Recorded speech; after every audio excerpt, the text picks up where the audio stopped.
নমস্কার বন্ধুরা, আমরা জানি যে আমাদের এসসিআরটি ডিএলএড প্যাট এক্সাম হতে চলেছে। তো এই প্যাট এক্সামের আজকে আমরা বাংলা প্রিভিয়াস ইয়ার কোয়েশন নিয়ে আলোচনা করব। আজকের যে প্রিভিয়াস ইয়ার কোয়েশনের ডিসকাশন করব এটা হচ্ছে 2019-এর প্রিভিয়াস ইয়ার কোয়েশন। তাছাড়া আমাদের 2022, 23, 2025, 26 এই সবগুলো প্রিভিয়াস ইয়ার কোয়েশন কিন্তু আমাদের কাছে আছে। তো আজকে আমরা 2019-এর প্রিভিয়াস ইয়ার কোয়েশন নিয়ে আপনাদের সঙ্গে আলোচনা করব। তো আমরা জানি বাংলা ভাষা থেকে আমাদের মোট 15 নম্বর পরীক্ষায় এসে, ঠিক আছে। তো এই সবগুলো আমরা আজকে এই ক্লাসে আমরা ডিসকাস করব, কী কী প্রশ্ন এসেছিল এবং তার সঠিক আনসারটা কি হতে চলেছে। তো চলুন আমরা প্রথম প্রশ্ন দেখি। প্রথম প্রশ্ন আমাদের ছিল মাটির মানুষ, এই প্রবাদটির অর্থ কী? তার মানে প্রবাদ প্রবচন আমাদেরকে জানতে হবে।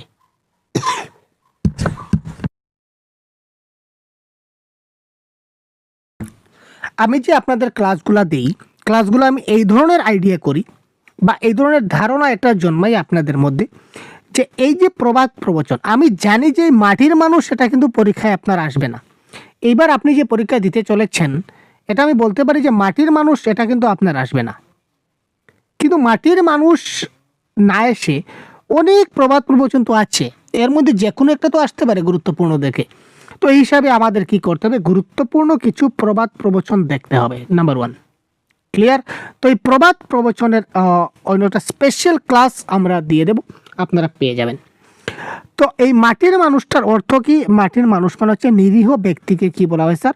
মাটির মানুষ বলা হয়। ক্লিয়ার? মাটির মানুষ মানে কি? নিরীহ ব্যক্তি। তারপর নিচের কোন শব্দের পর গিরি প্রত্যয় ব্যবহার করা হয়? তার মানে আমাদের প্রত্যয় জানতে হবে। এখান থেকে আমরা সম্পূর্ণ একটা কনসেপ্ট ধারণা পেয়ে যাচ্ছি যে কী ধরনের প্রশ্ন আসতে চলেছে। প্রথম আমরা দেখলাম যে প্রবাদ প্রবচন থেকে আমাদের পরীক্ষায় প্রশ্ন আসবে, তার মানে প্রবাদ প্রবচন পড়তে হবে। এবার 2019-এ প্রত্যয় থেকে প্রশ্ন এসেছে, তার মানে এবার আমার প্রত্যয় পড়তে হবে। শুধু 2019 নয়, 2019 বলুন, 20 বলুন, 21 বলুন, 22 বলুন, 23 বলুন, 24 বলুন, প্রত্যেকটা প্রিভিয়াস ইয়ার কোয়েশন আমি অ্যানালাইজ করে দেখেছি। এই টপিকগুলো, এই রিলেটেড টপিকের আশেপাশ থেকে কিন্তু প্রশ্নগুলো আসে। বাবাগিরি, আচ্ছা বাবাগিরি হবে না। মামাগিরি নাম শুনেছি স্যার, না। কাকাগিরি নাম শুনেছি, না।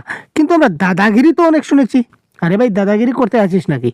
তার মানে দাদার সঙ্গে গিরি প্রত্যয় প্লাস হবে। আগামীকাল প্রধানমন্ত্রী গুয়াহাটিতে। আচ্ছা, আগামীকাল, তো আগামীকাল মানে কি? আগামীকাল মানে হচ্ছে ভবিষ্যৎকাল। আগামীকাল মানে কি স্যার? আগামীকাল মানে হচ্ছে আমাদের ভবিষ্যৎকাল। তো এলেন, আসছিলেন, আসছেন, এসেছেন। তো এলেন, আসছিলেন আর এসেছেন এই সবগুলো হচ্ছে পাস্ট টেন্স। কিন্তু আসছেন যদি আমরা বলি তার মানে তিনি এখনো আসেননি, মানে আসবেন। আসছেন, আসছেন মানে তিনি আগামীকাল আসবেন, এটা বলতে পারি। আসবেন না বলে এখানে আসছেন বলা হয়েছে, একটু কনফিউশন করার জন্য। আসলে মিনিংটা মোটামুটি সেম। তো option number C is the right answer. সে ভাত খেয়ে অফিসে গেল। সে ভাত খেয়ে অফিসে গেল।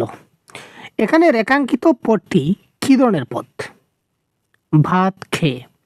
তো খেয়েটা জেনারেলি হচ্ছে আমাদের এখানে কি একটা ক্রিয়াপদ। এটাকে হচ্ছে আমাদের কি ভাত খেয়ে, ভাত খেয়ে এটা হচ্ছে অসমাপিকা ক্রিয়া। ঠিক আছে, অসমাপিকা ক্রিয়া। তো যেহেতু এখানে অপশনে অসমাপিকা ক্রিয়া নাই, তো এটা কারেক্ট আনসার কী হবে? ভাত খেয়ে অফিসে গেল। তার মানে যেহেতু এটা কারেক্ট আনসার, এখানে ক্রিয়াপদটা হবে। ক্লিয়ার? রাম কর্তৃক রাবণ হত হয়েছিলেন। এই বাক্যটির রেখাঙ্কিত কর্তৃক শব্দটা হলো কর্তৃক। যেখানে কর্তৃক থাকবে এটা হবে আমাদের কি একটা অনুসর্গ। ঠিক আছে, উপসর্গ অনুসর্গের ক্লাস আমরা এইমাত্র কমপ্লিট করেছি। কিছুক্ষণ আগে আমরা পেইড গ্রুপে আমরা দিয়েছি উপসর্গ অনুসর্গ ক্লাস, আপনারা দেখে নিয়েছেন আশা করি। তো কর্তৃক যখনই হবে, যেমন রাম কর্তৃক রাবণ হত হয়েছিলেন, এটা হচ্ছে একটা অনুসর্গ। নি উপসর্গ যোগ করে যে শব্দটি হয়েছিল নি। নির্মল, নিক্ষেপ, নির্বাণ না নির্মাণ? আচ্ছা, একটা জিনিস লক্ষ্য করব, নির্মল যদি বলি, এখানে নিটা যদি কেটে দিই তাহলে ময়রেফ ল।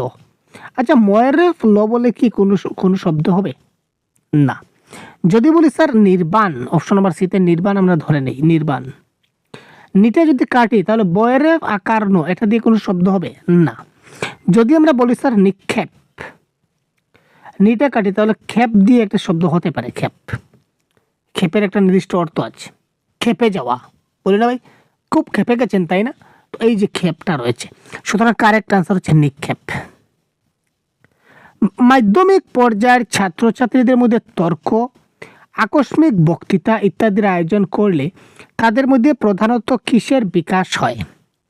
মাধ্যমিক পর্যায়ে ছাত্রছাত্রীদের মধ্যে তর্ক প্রতিযোগিতা বা আকস্মিক বক্তৃতা যদি আমরা দেওয়াই, যদি তর্ক করাই বা আকস্মিক বক্তৃতা দেওয়াই, তার মানে তার যেটা রিডিং কৌশল আমরা বলতে পারি বা স্পিকিং কোয়ালিটি, এখানে হবে স্পিকিং। অপশনগুলো এখানে ওলটপালট হয়ে গেছে দেখবেন। হঠাৎ যদি সে যদি তর্ক করে বা আকস্মিক যদি বক্তৃতা দেয়, তো এখানে কি হবে, তার স্পিকিং স্কিল ডেভেলপড হবে। তো এখানে পঠনও হচ্ছে না, শ্রবণও হচ্ছে না, লেখনও হচ্ছে না। তো স্পিকিং স্কিল হচ্ছে এক ধরনের বাহ্যিক কৌশল আমরা বলতে পারি। এখানে যদি কথন কৌশল বলা থাকতো তাহলে কারেক্ট আনসার হতো, যেহেতু কথন নেই তার মানে এটা বাহ্যিক কৌশল হবে, এখানে কি কারেক্ট আনসার। বোঝা গেল? তো প্যাডাগজি তো ভাই বায়াত কা খেল, আপনাদের এমনভাবে করিয়ে দেবো না, একদম বড়িয়া করবেন। ব্যাকরণ শিক্ষণের জন্য যে পদ্ধতির সংজ্ঞা প্রথমে শেখানো হয় তারপর উদাহরণ দেওয়া হয়। সংজ্ঞা মানে কি স্যার? সংজ্ঞা মানে রুল আমরা ধরেন, আচ্ছা রুল বলি, ইয়েস, রুল টু এক্সাম্পল। আমরা যে পদ্ধতিতে প্যাডাগজিতে রুল টু এক্সাম্পলে যাই তাকে বলা হয় অবরোহী পদ্ধতি, ডিডাকটিভ মেথড। আর যখন আমরা এক্সাম্পল টু রুল যাব, এক্সাম্পল এটা হচ্ছে এক্সাম মানে পরীক্ষা নয় ভাই, মনে রাখবেন এক্সাম্পল, যখন আমরা এক্সাম্পল টু রুল যাব তখন সেটা হবে অবরোহী পদ্ধতি। ঠিক আছে? মাধ্যমিক পর্যায়ে একটি শ্রেণীকক্ষে ছাত্রছাত্রীদের উদ্দেশ্য ভিত্তিকভাবে বিভিন্ন বিষয়ের উপর আলোচনা করার সুযোগ প্রদান করা উচিত, তাহলে তাদের মধ্যে প্রধানত বিকশিত হবে। প্রাথমিক পর্যায়ে একটা শ্রেণীকক্ষে যদি ছাত্রছাত্রীদেরকে উদ্দেশ্যভিত্তিক বিভিন্ন বিষয়ের উপর আলোচনা করার সুযোগ দেওয়া হয়, তখন যদি তারা আলোচনা করে তখন তাদের বিকশিত কী হবে? বিভিন্ন বিষয় যখন আলোচনা করব তখন এখানে যেহেতু পঠন এবং লিখন আছে, এটাই তো হবে কারেক্ট আনসার। পঠন এবং লিখন এক্ষেত্রে কারেক্ট আনসার হবে, যেহেতু পঠন লিখন দেওয়াই আছে, তার মানে আলোচনা করলে তার পড়াশোনা বৃদ্ধি হবে, পঠন দক্ষতা বৃদ্ধি পাবে, আর পঠন দক্ষতা বৃদ্ধি হলে তার লিখন দক্ষতাও বৃদ্ধি হবে যদি সে প্র্যাকটিস করে। উচ্চ মাধ্যমিক পর্যায়ের পঠনের ক্ষেত্রে সরব পঠনের চেয়ে নীরব পঠনটা প্রয়োজন। উচ্চ মাধ্যমিক পর্যায়ের পঠনের ক্ষেত্রে উচ্চ মাধ্যমিক ছাত্ররা যখন পড়াশোনা করে সরব পঠনের চেয়ে নীরব পঠনের অনেক প্রয়োজনীয়তা আছে। তার কারণ কি, মানে ছাত্ররা যখন তো হায়ার এডুকেশনে যখন পড়তে যায় তখন তারা লাউড বা জুড়ে জুড়ে না পড়ে তারা সাইলেন্টলি পড়তে ভালোবাসে। এটার কারণটা কি স্যার? নীরব পঠনের মাধ্যমে ছাত্রদের শুদ্ধ উচ্চারণ অনুশীলন করে। নীরব পঠনের ফলে যথেষ্ট সময় পাওয়া যায়। নীরব পঠনের ফলে পাঠ সহজে মনে থাকে। নীরব পঠনে কম সময় অনেক বেশি পড়া হয়। এটা কারেক্ট আনসার হবে অপশন নাম্বার গো। নীরব পঠনের ফলে পাঠ সহজে মনে থাকে এবং পুরো কনসেপ্টটা খুব সহজে কিন্তু বোঝা যায়। এখানে কনসেপ্ট বোঝার ব্যাপারটা যদি অপশনে নাই থাকলে ওইটা কারেক্ট আনসার হতো। আমরা যখন নীরব পঠন করবো বা মনে মনে পড়বো তখন কনসেপ্টটা খুব ভালো করে আমাদের ক্লিয়ার হয়, এটা বলতে পারি। কনসেপ্টটা কী হবে? কনসেপ্টটা আমাদের খুব ভালো করে ক্লিয়ার হবে। নীরব পঠনের ফলে এই যে কোনো পাঠ আমাদের খুব সহজেই কী হয়, সহজে আমাদের মনে থাকে। নিচের কোন শব্দটি বহুবচন বোঝাচ্ছে? নিচের কোন শব্দটি বহুবচন বোঝাচ্ছে বলুন? তুমি, আপনি, ওরা না তুমি? এখানে ওরা বলতে অনেকজন বোঝাচ্ছে, তার মানে এটা হচ্ছে কি আমাদের বহুবচন। আচ্ছা, নায়ক শব্দের সন্ধি বিচ্ছেদ। আমি এই যে টপিকগুলো আপনাদের করাচ্ছি প্রত্যেকটা টপিক ধরে ধরে আমি আপনাদের সহজগুরু অ্যাপে আমাদের পেইড ক্লাস চলছে আপনাদের বাংলা ভাষার জন্য।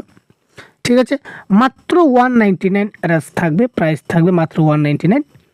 আপনারা এই মাত্র 199 জয়েন করে বাংলা ভাষার যে কয়টা প্রশ্ন থাকছে, বাংলা ভাষা থেকে 15টা নম্বর পরীক্ষায় প্রশ্ন আসে, এখানে 100% আপনারা কমন পাবেন। কমন বলতে কি, আমি এটা বলবো না যে ডাইরেক্ট প্রশ্ন চলে আসবে, ডাইরেক্ট প্রশ্ন চলে আসে, কিন্তু আমি সেটা বলবো না, কারণ সেটা বলা উচিত নয়। ঠিক আছে, আপনাকে আমি কনসেপ্টটা বুঝিয়ে দেবো খুব ভালো করে, এবং এই কনসেপ্ট থেকে প্রশ্ন আসবে এটা গ্যারেন্টি। কনসেপ্টটা যদি আপনি ভালো করে বুঝে নিতে পারেন তাহলে কনসেপ্ট থেকে যে কোনো প্রশ্ন আসলে আপনি কিন্তু সমস্যার সমাধান করতে পারবেন। তাছাড়া প্র্যাকটিসের জন্য প্রিভিয়াস ইয়ারের 5 বছরের প্রশ্ন আছে আমরা দিয়ে দেবো।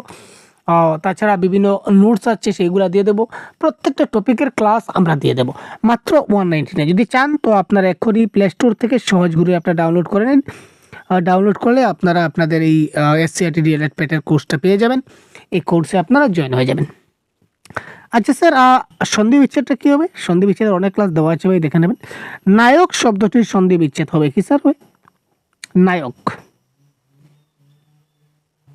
তো এটা কারেক্ট আনসার আমাদের হয়ে যাবে নই প্লাস অক। নায়কের সন্ধি বিচ্ছেদটা কী হবে? নই প্লাস অক হবে এই ক্ষেত্রে আমাদের কারেক্ট আনসার। তো তার পরবর্তী প্রশ্নটা দেখি, নিচের কোন শব্দটা পুংলিঙ্গ বোঝাচ্ছে? অর্থাৎ পুংলিঙ্গ, স্ত্রীলিঙ্গ, উভয়লিঙ্গ, ক্লিবলিঙ্গ বলে আছে। তো শিশু, শিশু হচ্ছে ছেলে বলতেও শিশু বোঝায়, মেয়ে বলতেও শিশু বোঝায়, সুতরাং শিশু এখানে হয়ে গেল কি উভয়লিঙ্গ।